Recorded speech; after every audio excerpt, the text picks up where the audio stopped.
Hi everyone, welcome to Simran's chemistry class. आज हम discuss करेंगे अगेन सीएसआईआर नेट के प्रीवियस ईयर क्वेश्चंस को। बिकॉज एग्जाम पास आ रहा है तो हमें बहुत ही ज्यादा क्वेश्चंस की प्रैक्टिस करने की जरूरत है। तो पहला क्वेश्चन है, the major products formed in the following reaction are. तो हमारे पास स्टार्टिंग में गिवन है एस्टर, और इसमें हम ऐड करें पहले स्टेप में PH3C नेगेटिव Na पॉजिटिव, और सेकेंड स्टेप में हम एसिडिक हाइड्रोलिसिस कर रहे हैं। ठीक है, तो हमें देखना है स्टेप बाय स्टेप की होगा क्या। सबसे पहले फोकस करो एस्टर पे। ये मेरे पास एस्टर है, और उसके बाद देखो रिएजेंट का गिवन है पहले स्टेप में। जो ये रिएजेंट है ये न्यूक्लियोफाइल की तरह भी काम कर सकता है, ये बेस की तरह भी काम कर सकता है। बट अगर इसको ध्यान से देखोगे तो बहुत ही ज्यादा बल्कि है, क्योंकि हमारे पास कार्बन, छोटे से कार्बन पे 3 फिनाइल जो है वो रिंग्स अटैच्ड है। और जब भी हमारे पास कोई बल्कि जो रिएजेंट होता है वो बेस की तरह काम करता है। अगर ये कम बल्कि होता तो ये अच्छा न्यूक्लियोफाइल होता, क्योंकि बहुत ज्यादा बल्कि है तो बेस की तरह बिहेव करेगा, क्योंकि इसकी एफिनिटी प्रोटॉन की तरफ बहुत ही ज्यादा होगी। प्रोटॉन छोटा सा है, प्रोटॉन को लेगा न्यूट्रलाइज हो जाएगा, तो बेस की तरह बिहेव करेगा। अब बेस की तरह बिहेव करेगा तो इसे चाहिए एसिडिक प्रोटॉन, और एसिडिक प्रोटॉन कहाँ पे होता है, एस्टर की अल्फा पोजीशन पे, और यहाँ प्रेजेंट है। ठीक है, तो इसने क्या किया, इसने यहाँ से प्रोटॉन लिया और यहाँ पे इसने क्या बनाया, कार्बन आयन बनाया इस तरह से। अब ये जो कार्बन आयन है ये रेजोनेंस स्टेबलाइज्ड है, इनोलेट बनाएगा। इनोलेट हमारा न्यूक्लियोफाइल होता है, यहाँ पे आएगा O नेगेटिव, यहाँ पे आएगा OET। अब हमारा न्यूक्लियोफाइल बनके तो तैयार हो चुका है। अगले स्टेप में हमें क्या करना है, अगर सीधा हाइड्रोलिसिस कराओगे डायरेक्टली तो हमें फिर से स्टार्टिंग स्टेप पे पहुंच जाएंगे, लेकिन हमें प्रोडक्ट बनाना है। तो प्रोडक्ट बनाने के लिए हमने क्या किया, हमने दूसरा मॉलिक्यूल ऑफ एस्टर लिया और क्लीजन कंडेंसेशन करा दी। ठीक है, कैसे, O नेगेटिव वापस आएगा, डबल बॉन्ड यहाँ अटैक करेगा और ये यहाँ से यहाँ जाएगा, क्योंकि कार्बन कार्बन बॉन्ड स्ट्रॉन्ग होता है तो कार्बन कार्बन बॉन्ड बनेगा। इसे मैंने नंबर 1, नंबर 2, नंबर 3 नाम दिया। ठीक है, तो हमारे पास होगा क्या, पहले तो यहाँ पे इस तरह से OET वापस आएगा, ये पहला कार्बन है, दूसरा कार्बन है, पहले कार्बन पे अटैच हो जाएगा आके O नेगेटिव OET, और इसके साथ ही ये वाला ग्रुप इस तरह से। ठीक है, अब क्या होगा अगले स्टेप में, देखो ध्यान से, अगले स्टेप में O नेगेटिव जो है वापस आएगा, OET being a leaving group leave करेगा। सो ओवरऑल हमारे पास होगा क्या, यहाँ पे OET, इस कार्बन पे हमारे पास इधर इस तरह से ग्रुप, और यहाँ पे हमारे पास प्रेजेंट होगा डबल बॉन्ड O। तो ये मेरे पास फाइनल जो हमारा प्रोडक्ट बनेगा। और जो OET नेगेटिव निकला है वो क्या करेगा, अब वो जाके हाइड्रोलाइज होके इथेनॉल बना देगा, ETOH। तो ये मेरे पास ओवरऑल रिएक्शन है। अब हमें क्या करना है, हमारा जो प्रोडक्ट बना है ना, मुझे उसे रीअरेंज करके प्रॉपर मैनर में लिखना है। ठीक है, तो देखो हम किस तरह से इसको रीअरेंज करेंगे। तो यहाँ पे मेरे पास 1 2 3 4 इस तरह से चेन बनी है। 1 1 2 2 पे मिथाइल प्रेजेंट है, और उसके बाद इसके साथ 2 के साथ कौन प्रेजेंट है, 2 के साथ प्रेजेंट है 3 3 पे कार्बोनिल, इस तरह से ऐसे, और सेकेंड कार्बन पे अटैच्ड है COOET। ठीक है, इसी कार्बन पे अटैच्ड है COOET। ठीक है, तो थोड़ा प्रॉपरली हम ड्रॉ कर सकते हैं। अगर देखोगे तो ये वाला जो है, ये प्रोडक्ट जो है वो बन रहा है हमारे पास कि देखो सेकंड, इसको ना और प्रॉपर मैनर में लिखते हैं, इसको और प्रॉपरली लिखते हैं। ये वाला पूरा पार्ट तो मैंने लिख दिया, नीचे वाला यहाँ पे मेरे पास इस तरह से, और यहाँ पे डबल बॉन्ड O, और यहाँ पे OET। ये मेरे पास प्रोडक्ट बना है जो रिजेंबल कर रहा है C के साथ, और इथेनॉल हमारा बाई प्रोडक्ट है। That means C is a correct option. Question बहुत सिंपल था, क्लेजन रिएक्शन पे बेस्ड था। एस्टर में हमारे पास बेस प्रेजेंट है, एसिडिक प्रोटोन लेगा, न्यूक्लियोफाइल तैयार करेगा, वो न्यूक्लियोफाइल दूसरे मॉलिक्यूल ऑफ एसिड पर अटैक करके हमारे पास प्रोडक्ट देगी। ठीक है, so that's it for this question. अब हम चलते हैं अपने नेक्स्ट क्वेश्चन पे। अगला क्वेश्चन देखो, the correct match for of the 1H NMR chemical shifts delta of the following species और कंपाउंड्स इज। तो देखो मेरे पास पहला कंपाउंड के गिवन है, यहाँ पे कोई चार्ज नहीं गिवन है। ठीक है, और यहाँ पे रिंग गिवन है। तो यहाँ पे बेसिकली साइक्लोपेंटाडाइईन है, यहाँ पे कोई पॉजिटिव नेगेटिव चार्ज नहीं गिवन, तो दिस इज नॉर्मल साइक्लोपेंटाडाइईन। ठीक है, ये सिस्टम कैसा है, this is a non aromatic system, क्योंकि यहाँ पे कोई कॉन्जुगेशन ही नहीं है। ठीक है, यहाँ ये ना तो ये एरोमेटिक है ना ये एंटी एरोमेटिक है, this is simply a non aromatic system. अब अगले कंपाउंड को देखो, यहाँ पे मेरे पास गिवन है बेंजीन। ये तो देखते ही पता लग रहा है ना, यहाँ चार्ज भी नहीं होता, और इस तरह से हमारे पास साइक्लिक कॉन्जुगेशन होती है 6 पाई इलेक्ट्रॉन्स की। So this system is your aromatic, यहाँ पे 6 पाई इलेक्ट्रॉन्स है, 6 पाई इलेक्ट्रॉन्स है। इसको देखोगे तो ये मेरे पास कैसा है, ट्रोपीलियम केटाइन है। यहाँ पे मेरे पास 7 कार्बन से काउंट करोगे तो 7 कार्बन से, यहाँ double bond double bond double bond, और यहाँ पॉजिटिव चार्ज। ठीक है, so this is the tropylium cation है और इसमें हमारे पास 6 पाई इलेक्ट्रॉन्स हैं और ये सिस्टम भी हमारा एरोमेटिक है। हमें क्या बताना है, हमने 1H NMR की केमिकल शिफ्ट बतानी है। तो देखो सबसे पहले अगर मैं इस केस की बात करूं, पहले केस की बात करते हैं पहले। यहाँ पे मेरे पास नॉर्मल जो है वो एल्कीन है। नॉर्मल एल्कीन जो है वो डेल्टा वैल्यू जो है 4.5 टू 6.5 ppm के बीच में देती है। यहाँ पे कोई एनाइसोट्रॉपिक इफेक्ट नहीं लग रहा, मतलब सिर्फ एल्कीन का लग रहा है, रिंग का नहीं लग रहा। तो यहाँ पे 4.5 टू 6.5 है, क्योंकि एल्कीन में क्या होता है मालूम, मैंने यहाँ पे एल्कीन लिखी है इस तरह से। ठीक है, इसके ऊपर यहाँ पे इलेक्ट्रॉन क्लाउड है, यहाँ पे इलेक्ट्रॉन क्लाउड है, तो यहाँ पे हम इस तरह से इसमें कोन बनाते हैं। जो कोन के अंदर आता है वो होता है शील्डेड, जो कोन के बाहर आते हैं प्रोटॉन्स वो होते हैं डी शील्डेड। तो यहाँ पे कोन के बाहर आ रहे हैं प्रोटॉन्स, डी शील्डेड है, नॉर्मल वैल्यू 4.5 टू 6.5 होती है। ठीक है, अगले केस की बात करते हैं। अगला केस है मेरे पास बेंजीन का। यहाँ पे मेरे पास जो है वो एरोमेटिक सिस्टम है, यहाँ पे जो है हमारे पास 6 पाई इलेक्ट्रॉन्स है। ठीक है, अब यहाँ पे इलेक्ट्रॉन क्लाउड है, तो इसमें क्या हो रहा है, इसको इस तरह से इमेजिन करें, मेरे पास बेंजीन है, एक कोन यहाँ आ रहा है, एक कोन यहाँ आ रहा है। जो बाहर के जो प्रोटॉन्स हैं, जो सारे प्रोटॉन्स है वो इस कोन से बाहर आएंगे। इस कोन के अंदर जो भी आएगा वो शील्डेड होगा, जो इस कोन के बाहर आएगा वो डी शील्डेड होगा। इस इफेक्ट को क्या हम बोलते हैं, एनाइसोट्रॉपिक इफेक्ट, या फिर डायमैग्नेटिक एनाइसोट्रॉपिक इफेक्ट बोल सकते हो, या फील्ड इफेक्ट बोल सकते हो। तो यहाँ पे हमारे पास ये सारे प्रोटॉन्स होंगे वो डी शील्डेड होंगे और हाईली डी शील्डेड होंगे। इनमें जो डेल्टा वैल्यू होते हैं वो 6.5 टू 8.5 ppm की रेंज में होती है। ठीक है, क्योंकि यहाँ पे इससे ज्यादा क्यों होते हैं, क्योंकि यहाँ पे तो सिर्फ 2 पाई इलेक्ट्रॉन्स है ना, यहाँ पे 6 पाई इलेक्ट्रॉन्स का कॉन्जुगेशन हो रहा है। ठीक है, 6 पाई इलेक्ट्रॉन्स की वजह से जो हमारे पास इंड्यूस्ड मैग्नेटिक फील्ड होता है ड्यू टू इलेक्ट्रॉन्स वो बहुत ज्यादा होता है।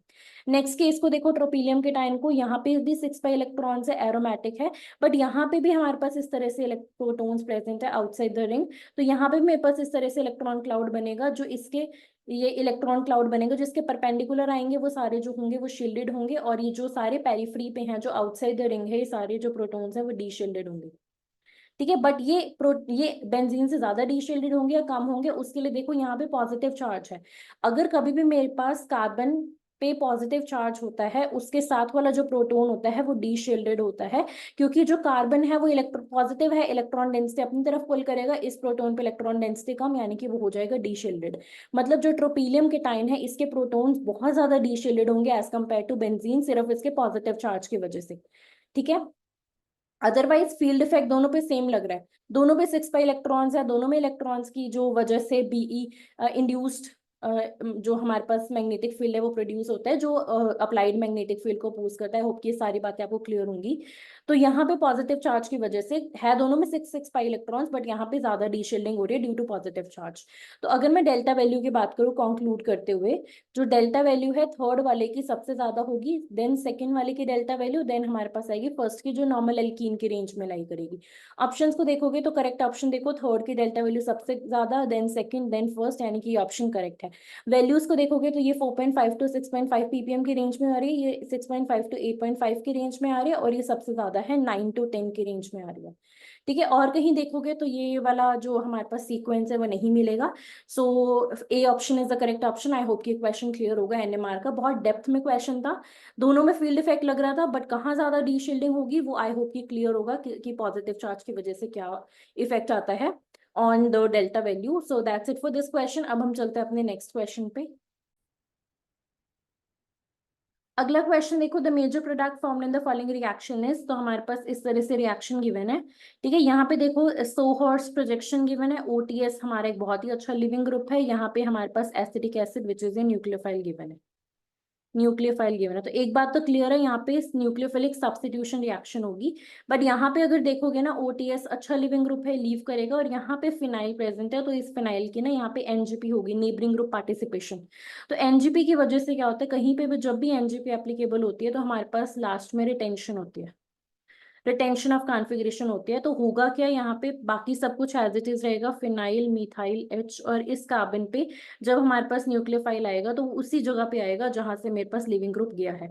तो ये मेरे पास प्रोडक्ट बनेगा। ऑप्शंस को देखोगे तो करेक्ट ऑप्शन क्लियरली क्लियरली ए होगा। अगर इस एनजीपी का मैकेनिज्म देखना चाहते हो तो लेट्स सी कि किस तरह से फिनाइल जो है अपनी एनजीपी लगाती है। तो हमने क्या किया, यहाँ पे एच, मिथाइल, ओटीएस, ठीक है, यहाँ पे है हमारे पास मिथाइल, यहाँ पे एच, और यहाँ पे मैं फिनाइल को इस तरह से एक्सपैंड करके लिखी हूँ, इधर ऐसे ऐसे और ऐसे। होगा क्या यहाँ पे, ये जो पाई बॉन्ड है ये यहाँ पे अटैक करेगा और ये यहाँ से लीव करेगा।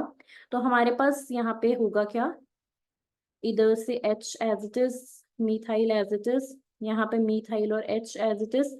यहाँ पे मेरे पास जो फिनाइल रिंग है उसके बाकी के दो पाई बॉन्ड्स, इसको थोड़ा प्रॉपर्ली ड्रॉ करती हूँ फिनाइल रिंग को। बाकी के दो पाई बॉन्ड्स को एज इट इज रखो और यहाँ पे इसके साथ जो है यहाँ पे बॉन्ड बनेगा और यहाँ पे इस वाले कार्बन पे आएगा पॉजिटिव चार्ज, OTS जो है वो लीव कर गया। अब जो एसिटिक एसिड है वो यहाँ कहाँ से अटैक करेगा, वो यहाँ पे अटैक करेगा, ये वाला जो बॉन्ड है फिर से यहाँ पे शिफ्ट होगा। तो यहाँ पे एसिटिक एसिड ने वहीं से अटैक किया जहां से OTS निकला है। और ये क्यों किया, due to NGP, neighbouring group participation. जब भी होता है रिटेंशन ऑफ कॉन्फ़िगरेशन होता है, रिटेंशन ऑफ कॉन्फ़िगरेशन होगा, तो इस वजह से हमारे पास जो प्रोडक्ट बनेगा वहां पे मिथाइल H फिनाइल और इस कार्बन पे H मिथाइल और OAC लगेगा। This will be a final product. ठीक है, तो उसके बाद पहले यहाँ पे O पे ऐसे इस तरह से यहाँ पे H पे पॉजिटिव चार्ज आएगा, फिर जो OTS नेगेटिव निकला था फिर वो यहाँ से लेके टोसाइलिक एसिड बन जाएगा। वो सब आई होप कि आपको क्लियर होगा। एट द एंड यहाँ पे OEC आके लग जाएगा and A is the correct option. Mechanism is SN-NGP। ठीक है, और overall product is retention. So that's it for this question. I hope ये क्वेश्चन भी क्लियर होगा। अब चलते हैं अपने नेक्स्ट क्वेश्चन की तरफ। नेक्स्ट क्वेश्चन देखो, the pKa values of the following salt of aspartic acid are indicated below. The predominant species that would exist at pH 5 is, तो हमारे पास ना ये इस तरह से aspartic acid का सॉल्ट गिवन है। यहाँ पे मेरे पास NH3 पॉजिटिव है, इसकी pKa वैल्यू, इसकी pKa वैल्यू, सभी सभी की pKa वैल्यूज गिवन है। हमें बताना है कि pH जब 5 होगा तो उस केस में क्या सिचुएशन जो है वो बनेगी। तो देखो pH 5 की बात करते हैं, एक एक करके देखो। जब मैं इसकी बात करती हूँ pKa 2, इसका एनवायरनमेंट जो है, इसका नेचुरल, इसकी pKa, सिर्फ इसकी pKa की बात करें तो वो 2 है। तो इसको pH 5 कैसा लगेगा, इसको pH 5 लगेगा कि ये तो बेसिक सोल्यूशन है, क्योंकि 2 के आगे 5 तो बेसिक होगा ना। हमें कंपेयर करना है, 5 एक्चुअली बेसिक नहीं है, लेकिन 2 को लगेगा इसका, ये COOH एग्जिस्ट करता है जब pKa 2 होता है, इसको लगेगा 5 बेसिक है, तो ये क्या करेगा, ये अपना ये वाला प्रोटोन जो है वो रिमूव करेगा। तो यहाँ पे ये COO नेगेटिव बनेगा। ठीक है, उसके बाद देखो ये तो सॉर्टेड है। अगला देखो, अगले को ध्यान से, यहाँ पे COOH है, यहाँ पे pKa 3.9 है, इसका pKa 3.9 है, तो इसे 5 pH जो है इसे भी लगेगा कि बेसिक है। ठीक है, मतलब इसके कंपैरिजन में बेसिक है, इसके नेचुरल pKa 3.9 है, तो ये अगर बेसिक है तो यहाँ पे ये भी इस तरह से एग्जिस्ट करेगा pH 5 मीडियम में। उसके बाद अगर इसको देखोगे, इसका pKa है 9.9, इस 9.9 को लगेगा कि 5 pH, तो इसके लिए एसिडिक है, क्योंकि इसका अपना pKa 9.9 है, इसे लगेगा 5 जो है वो एसिडिक है इसके कंपैरिजन में। अगर एसिडिक है तो ये जो है NH3 ये प्रोटोनेटेड फॉर्म में ही रहेगा।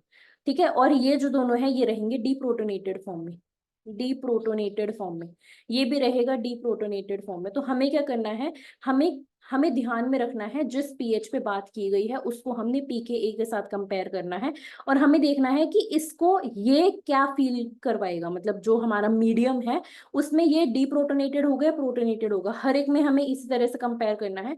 ऑप्शंस को देखोगे तो correct option is clearly your B option.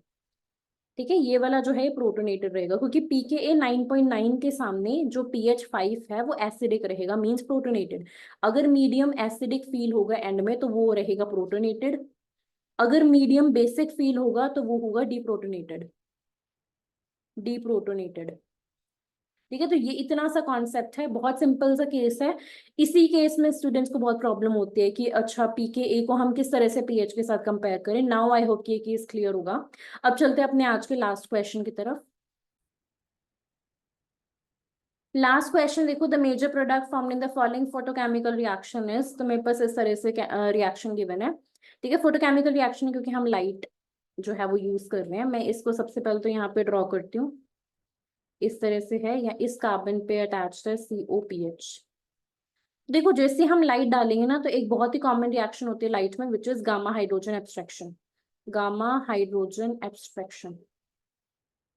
तो देखो ये वाला कार्बोनिल है, इसके रिस्पेक्ट में ये पोजीशन है अल्फा, ये वाली पोजीशन है बीटा, ये वाली पोजीशन भी है बीटा, ये वाली पोजीशन है गामा, ये वाली पोजीशन भी है गामा। यहाँ पे भी गामा पे हाइड्रोजन है, यहाँ पे भी गामा पे हाइड्रोजन है, लेकिन ये वाला जो हाइड्रोजन है इसके क्लोज है, हमें देखनी है क्लोजनेस।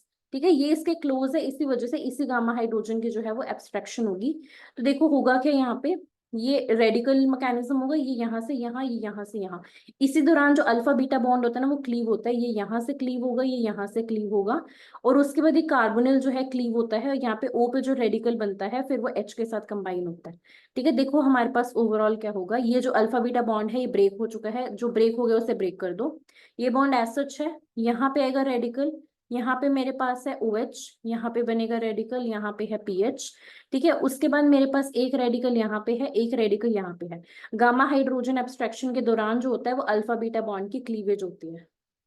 गामा देखो कहीं पे भी कार्बोनिल हो, ये कार्बोनिल प्रेजेंट हो, उसके बाद हमारे पास गामा हाइड्रोजन प्रेजेंट हो, लाइट की प्रेजेंस में गामा हाइड्रोजन को ये कार्बोनिल जो है वो एब्स्ट्रैक्ट करता है, और जब भी एब्स्ट्रैक्ट करता है तो अल्फा बीटा बॉन्ड क्लीव होता है।